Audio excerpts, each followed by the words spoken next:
मत्ती की इंजील मुकद्दस उसका 5वां बाब उसकी 14वीं आयत लिखा है, तुम दुनिया के नूर हो। जो शहर पहाड़ पर बसा है वो छिप नहीं सकता। Be the light of the world. किस तरह? मोहब्बत के जरिए, माफ करने के जरिए, दूसरों पर रहम करने के जरिए, दूसरों पर तरस खाने के जरिए। अगर कोई भूखा है उसे रोटी खिलाने के जरिए। इसी तरह अगर कोई प्यासा है उसकी प्यास बुझाने के जरिए। कोई नंगा है उसे कपड़े पहनाने के जरिए। कोई कैद के अंदर है तो जाकर जो है उसका हाल जो है वो पता करो।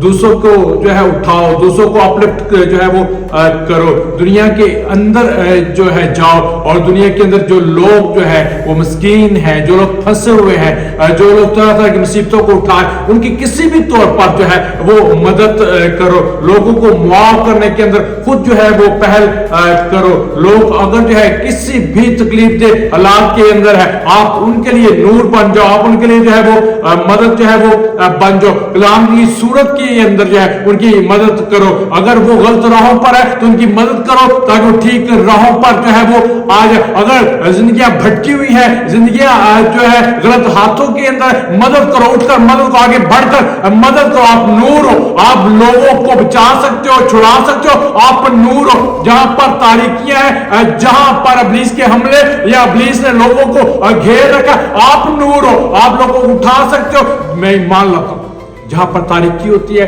अगर वहां पर नूर हो, तमाम तारीकी को भागना है, इब्लीस की तमाम कुव्वतों को, उसके किए गए कामों को भागना है, क्योंकि आप नूर। यीशु मसीह ने कहा तुम दुनिया के नूर हो। फिर बन के दिखाओ नूर। मैं फिर कहता हूं बन के दिखाओ नूर। आप नूर हो। लोग जो है आपको देखना चाहते हैं, दुनिया के अंदर तारीकी है, इस तारीकी को यीशु के नाम में नूर बनकर दूर करो। दुनिया आपको बुला रही। कलाम कहता है दुनिया बेटों के जाहिर होने की राह जो है वो देखती है। आप बेटे और बेटियां हो, आप नूर के फर्जंद हो, आप नूर हो। तारीकियों के अंदर खड़े हो जाओ और मैं मान लाता हूं तारीकियां भागेंगी और नूर चमकेगा यीशु के नाम में। आमीन।